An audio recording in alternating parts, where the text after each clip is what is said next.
हाँ जी बाल को सुप्रभात, नमस्कार, राम राम, कैसे हाल चाल। आज आपको आपके डर के सामने खड़ा करेंगे और फाइनेंशियल मैनेजमेंट के चैप्टर को डर लगता है ऐसे खत्म कर रहे होंगे। तो चलिए शुरू करते हैं। शुरू करने से पहले अगर अब तक आप सुबह 6 बजे वाली क्लास 25 तारीख वाली उसके लिए एनरोल नहीं होते, डिस्क्रिप्शन में लिंक है भाई साहब, चले जाना। चलिए, फाइनेंशियल मैनेजमेंट पढ़ने से पहले बिजनेस फाइनेंस समझते क्या होता है। बिजनेस फाइनेंस मतलब पैसा जो कि बिजनेस धंधा चलाने के लिए चाहिए होता है। ठीक है, अब ये पैसा बहुत सारा आता है धंधे के अंदर, बहुत सारा चला भी जाता है। तो इसलिए एक कॉन्सेप्ट आ रहा है, इसको हम कहते हैं फाइनेंशियल मैनेजमेंट, यानी पैसे को मैनेज करना। पैसा कहां से आएगा, कब आएगा, क्यों आएगा और उसको कैसे यूज करना, इस पूरे जुगाड़ को हम कहते हैं फाइनेंशियल मैनेजमेंट। ठीक है जी। अब फाइनेंशियल मैनेजमेंट बहुत ज्यादा जरूरी है, क्योंकि ज्यादा पैसा कमाना कंपनी के लिए मुश्किल नहीं होता, पर उस पैसे को संभालना और सही तरीके से यूज करना कंपनी के लिए बहुत ज्यादा मुश्किल होता है। अब क्यों करते हैं भाई साहब इस सबका मैनेजमेंट? ताकि एक काम हो, प्रॉफिट मैक्सिमाइजेशन हो, यानी कि वेल्थ मैक्सिमाइजेशन हो जाए। देखो, प्रॉफिट बढ़ेगा तो वेल्थ बढ़ेगी, वेल्थ मतलब शेयर होल्डर्स फंड बढ़ेगा, और शेयर होल्डर फंड अगर बढ़ता है तो सारी चीजें ऑटोमेटिकली सही हो जाती है। लिक्विडिटी कंपनी की ठीक है, डेटर की पेमेंट सही जा रही है, क्रेडिटर की पेमेंट सही जा रही है, प्रोडक्ट अच्छा है, मार्केट वैल्यू अच्छी है, सब कुछ अच्छा हो जाएगा अगर आपका वेल्थ मैक्सिमाइजेशन हो रहा है तो। अब भाई साहब ये मैनेजमेंट करने के लिए हमको लगाती है प्लानिंग। क्या लगती है? प्लानिंग लगती है, तो जिसको हम बोलते हैं फाइनेंशियल प्लानिंग। अब फाइनेंशियल प्लानिंग कुछ नहीं है, पैसा कैसे मैनेज होगा इसके बारे में प्लान बनाना, इसको हम बोलते हैं फाइनेंशियल प्लानिंग। ठीक है, it is the process of estimation of fund requirement of a business and specifying the source, कहां से आएगा, क्यों आएगा। इसके दो ऑब्जेक्टिव है, जिसको हम ट्विन ऑब्जेक्टिव भी कहते हैं, कि भैया जब जरूरत पड़ेगी तो पैसा कहां से आएगा, पहला ऑब्जेक्टिव। दूसरा कि फोकट में पैसा नहीं लेना है। क्यों जरूरी है हमें प्लान बनाना रोकड़े को लेकर? क्या जरूरत है भाई साहब? ये फ्यूचर में आने वाले चैलेंजेस को लेकर हमें बचाता है। हमने पहले से प्लान कर रखा है तो जरूरत पड़ने पैसा मिलेगा। ठीक है, बिजनेस के शौक और सरप्राइज को बचा लो, ये कैसे हो गया, पैसा कहां से आएगा, पहले से प्लान करा हुआ भाई सब कुछ। ठीक है, कोऑर्डिनेशन करने में मदद करता है। वेस्टफुल एफर्ट, बिना वजह पैसा प्रोक्योर करना हम नहीं आता। ठीक है, और फाइनेंशियल कंट्रोल, पैसे का कंट्रोल आपके हाथ में रहता है तो भविष्य बेहतर रहेगा। ठीक है, अब भाई प्लानिंग करते हैं जब हम, तो प्लानिंग करने के लिए तीन तरीके के डिसीजन लेने पड़ते हैं। कौन से भाई साहब?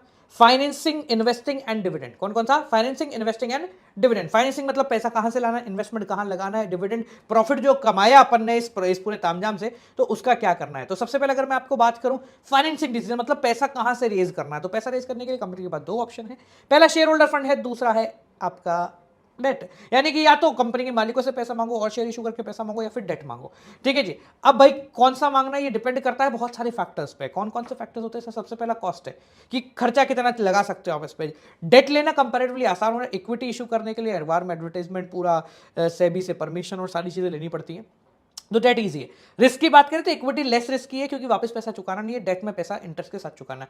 कैश फ्लो कंपनी कैसा है? अगर कैश फ्लो अच्छा है तो डेट ले सकते हैं, वरना इक्विटी पे चल जाइए। आपको कंट्रोल कितना रखना है, अगर आपको पूरा कंट्रोल अपने हाथ में रखना है तो भाई साहब फिर तो आप इक्विटी लीजिए। मार्केट की कंडीशन कैसी है? एलआईसी ने पूरा सोच समझ के निकाला था, पर मार्केट कंडीशन की वजह से सब कुछ कबाड़ा हो गया।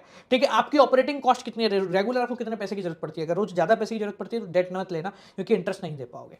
ठीक है जी। तो ये सब समझने के बाद आपको जो सोर्स अच्छा लगता है वहां से पैसा ले लो। अब पैसा ले लिया, पैसा आ गया तो पैसे को इन्वेस्ट करते हैं, जो कि आता है इन्वेस्टिंग डिसीजन। तो इन्वेस्टिंग डिसीजन को दो टुकड़ों में अपन तोड़ते हैं, एक है फिक्स कैपिटल, एक है वर्किंग कैपिटल। फिक्स कैपिटल को हम कैपिटल बजटिंग डिसीजन भी कहते हैं, क्योंकि ये लंबे समय के लिए होता है। अब कौन से इन्वेस्टमेंट में आपको पैसा लगाना है, इसमें सबसे पहले आता है उसकी कैश फ्लो। देखिए कैश फ्लो कैसा है, कंपनी का कैश फ्लो कैसा है, इसके हिसाब से आप डिसीजन लीजिए। ठीक है, रेट ऑफ रिटर्न कितना मिल रहा है, जहां से राजा मिलेगा वहां पर लगेगा। रिस्क किस में कितना है, इसको भी ध्यान रखना है। इन्वेस्टमेंट क्राइटेरिया कैसा है, मतलब interest rate, cash flow, rate of return, इन सबका कॉम्बिनेशन कैसा है, इन सब चीजों को देखकर ही भाई साहब डिसीजन लिया जा रहा होता है। इसके बाद भाई पैसा आ गया, पैसा लग गया, अब बात करते हैं पैसे से आने वाले प्रॉफिट की, यानी कि डिविडेंड डिसीजन की। तो डिविडेंड का मतलब है जो प्रॉफिट आप लोगों ने कमा लिया है उस प्रॉफिट को आप कैसे बांटेंगे, कितना बांटेंगे।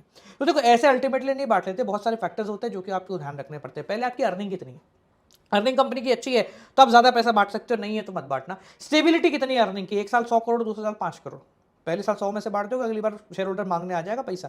तो स्टेबल है तो अच्छा बांट दो, अनस्टेबल है तो कम बांटो। स्टेबिलिटी ऑफ डिविडेंड, आप डिविडेंड बेसिकली कितना देते हो तो लोगों को उसके हिसाब से उम्मीद होगी। आप ग्रोथ कितना करना चाहते हो, ज्यादा ग्रोथ करोगे तो डिविडेंड आपको अभी कम देना पड़ेगा। कैश फ्लो आपका कैसा है, शेयर होल्डर क्या चाहता है, जवान होगा तो सोचेगा बाद में कमा लूंगा, बूढ़ा होगा तो सोचेगा रोज का पैसा दे। ठीक है, शेयर होल्डर कैसी प्रेफरेंस आपकी रखता है, टैक्स कितना है, स्टॉक मार्केट कंडीशन कैसी है, capital market construction, legal constraint, बहुत सारे इसके फैक्टर्स हो जाते हैं। ठीक है जी, तीनों डिसीजन हो गए। अब चौथे पॉइंट पे आते हैं जिसको हम बोलते हैं कैपिटल स्ट्रक्चर। कैपिटल स्ट्रक्चर का मतलब क्या होता है, पहले उसको समझना। कैपिटल स्ट्रक्चर का मतलब होता है कंपनी की डेट और इक्विटी का रेशो। ठीक है, अकाउंट में आपने पढ़ा था डेट अपॉन इक्विटी। ठीक है, वही रेशो होता है डेट और इक्विटी का रेशो। तो आपका कितना प्रोपोर्शन डेट है इन ओवरऑल कैपिटल, इसको हम बोलते हैं कंपनी का फाइनेंशियल लिवरेज। ठीक है, अब सुनना मेरी बात को, एक पॉइंट आता है इसके अंदर कि कंपनी का कैपिटल स्ट्रक्चर कैसा होना चाहिए, यानी बेसिकली कंपनी और क्या लेगी। ठीक है। अब कंपनी क्या सोच के लेगी कि भैया उसके दिमाग में ये है कि शेयर होल्डर का फंड पैसा बढ़ना चाहिए, जिसको हम ट्रेडिंग ऑन इक्विटी कहते हैं। कंपनी कोशिश करती है कि वो डेट ले, डेट लेने से क्या होता है, इंटरेस्ट चुकाना पड़ता है, पर ज्यादा पैसा लेने वाले यानी ज्यादा मालिक नहीं बनते, इससे अर्निंग पर शेयर बढ़ जाती है। ठीक है जी। तो कौन कौन से फैक्टर है जो कि इन पर डिपेंड करते हैं, वही सेम फैक्टर्स आ जाएंगे जो कि आपके फाइनेंशियल डिसीजन में थे, सेम टू सेम फैक्टर लगा देंगे। जैसे कैश फ्लो पोजीशन कैसी है, ठीक है, फ्लोटेशन कॉस्ट कितनी है, और आपका टैक्स रेट कितनी आ रही है, कॉस्ट ऑफ डेट कितना पड़ रहा है, कॉस्ट ऑफ इक्विटी कितना पड़ रहा है, रिस्क कितना है, फ्लेक्सिबिलिटी कितनी है, उन्हीं को हमने नाम चेंज कर करके बता दिया। इंटरेस्ट कवरेज रेशियो कितना है, अगर हाई इंटरेस्ट कवरेज रेशियो है मतलब बहुत आराम से आप इंटरेस्ट चुका सकते हो तो और इंटरेस्ट ले लो, इंटरेस्ट कवरेज रेशियो लो है तो भाई और लोन मत लेना। यहीं से आपका जो न्यूमेरिकल है ना वो बनकर आ जाता है। न्यूमेरिकल कैसे बन के आता है सर, ईबीआईटी का numerical, earning before interest and tax से अर्निंग पर शेयर कैलकुलेट करने का।